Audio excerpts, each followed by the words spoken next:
ಓಂ ಶಾಂತಿ. ದಿನಾಂಕ ಆಗಿದೆ 16/4/2026. ಯೋಗದಿಂದಲೇ ಆತ್ಮದಲ್ಲಿರುವ ತುಕ್ಕು ಬಿಟ್ಟು ಹೋಗುತ್ತದೆ. ತಂದೆಯಿಂದ ಪೂರ್ಣ ಆಸ್ತಿಯು ಸಿಗುತ್ತದೆ. ಆದ್ದರಿಂದ ಎಷ್ಟು ಸಾಧ್ಯವೋ ಅಷ್ಟು ಯೋಗ ಬಲವನ್ನು ಹೆಚ್ಚಿಸಿಕೊಳ್ಳಿ. ತಂದೆಯು ಈಗ ನಿಮಗೆ ತಮ್ಮ ಸತ್ಯ ಧರ್ಮದ ಪರಿಚಯವನ್ನು ಕೊಡುತ್ತಾರೆ. ಜೊತೆಗೆ ಪ್ರಪಂಚದ ಇತಿಹಾಸ ಭೂಗೋಳವನ್ನು ತಿಳಿಸುತ್ತಾರೆ. ಯಾವುದನ್ನು ನೀವೆಲ್ಲರಿಗೂ ತಿಳಿಸಬೇಕಾಗಿದೆ. ಹಿಂದೂ ಧರ್ಮವೆನ್ನುವುದು ಯಾವುದೂ ಇಲ್ಲ. ಆದರೆ ಪತಿತರಾಗಿರುವ ಕಾರಣ ತಮ್ಮನ್ನು ತಾವು ದೇವತೆಗಳೆಂದು ಹೇಳಿಕೊಳ್ಳುವುದಿಲ್ಲ. ಸತ್ಯಯುಗದಲ್ಲಿ ದೇವತೆಗಳು ಪವಿತ್ರರಾಗಿದ್ದರು.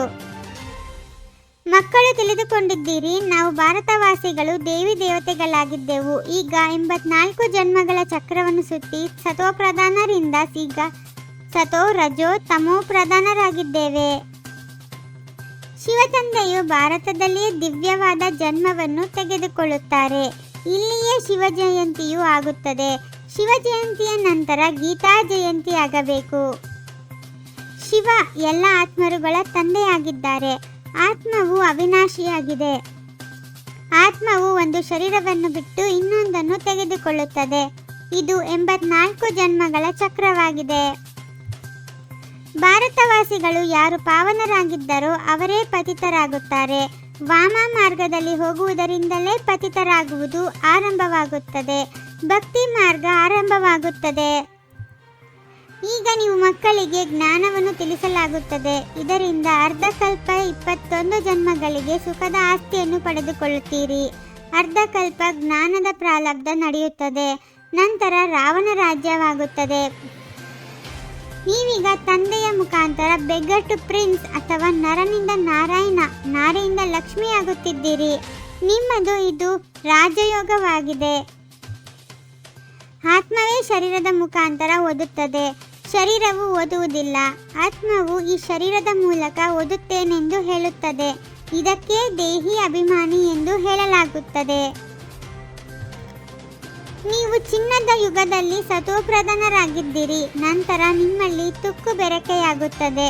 ತುಕ್ಕು ಹಿಡಿಯುತ್ತಾ ನೀವು ಪಾವನರಿಂದ ಪತಿತರಾಗಿದ್ದೀರಿ. ಆದ್ದರಿಂದ ಪುನಃ ಪಾವನವಾಗಬೇಕಾಗಿದೆ.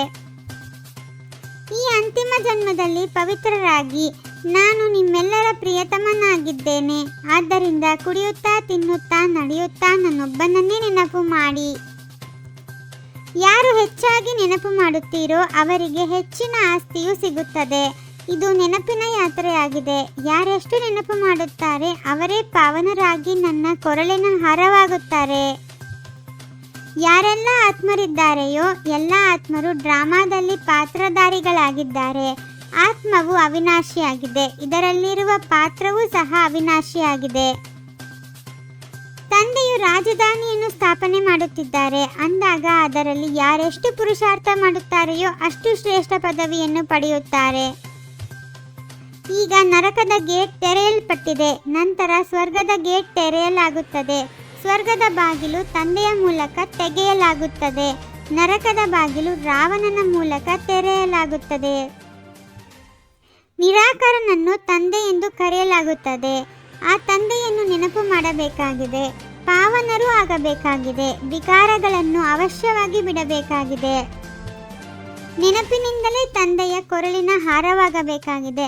ಕರ್ಮವನ್ನು ಮಾಡುತ್ತಾ ತಂದೆಯ ನೆನಪಿನಲ್ಲಿದ್ದು ವಿಕರ್ಮಾಜೀತರಾಗಬೇಕಾಗಿದೆ. ಪುಣ್ಯಾತ್ಮರಾಗಲು ಸಂಪೂರ್ಣ ಪುರುಷಾರ್ಥ ಮಾಡಬೇಕಾಗಿದೆ.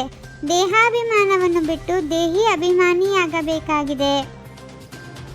ತಮ್ಮ ಬುದ್ಧಿ ಎಂಬ ನೇತ್ರವನ್ನು ಸ್ಪಷ್ಟ ಹಾಗೂ ಸುರಕ್ಷಿತವಾಗಿ ಇಟ್ಟುಕೊಳ್ಳುವಂತಹ ಮಾಸ್ಟರ್ ಜ್ಞಾನಪೂರ್ಣ ಶಕ್ತಿಪೂರ್ಣ ಭವ. ತಾವು ಮಕ್ಕಳು ಮಾಯೆಯಿಂದ ಬರುವ ಪರೀಕ್ಷೆಗಳನ್ನು ಮುಂಚಿತವಾಗಿಯೇ ಪರಿಶೀಲಿಸುತ್ತಾ ಗೌರವಾನ್ವಿತವಾಗಿ ತೇರ್ಗಡೆಯಾಗುವುದಕ್ಕಾಗಿ ಬುದ್ಧಿ ಎಂಬ ನೇತ್ರವನ್ನು ಸ್ಪಷ್ಟವಾಗಿಟ್ಟುಕೊಳ್ಳಿರಿ. ಪವಿತ್ರತೆಯೇ ನವೀನತೆಯಾಗಿದೆ ಹಾಗೂ ಜ್ಞಾನದ ಬುನಾದಿಯೂ ಇದೇ ಆಗಿದೆ. ಓಂ ಶಾಂತಿ. 21 ಜನ್ಮಗಳಿಗೆ 21 ಪರಮಾತ್ಮನ ಮಹಾವಾಕ್ಯಗಳನ್ನು ಆಲಿಸಿ ಹಾಗೂ ನಿಮ್ಮದೇ ಆದ ಈ ಚಾನಲ್ಗೆ ಲೈಕ್ ಮಾಡುವುದನ್ನು ಮರೆಯದಿರಿ.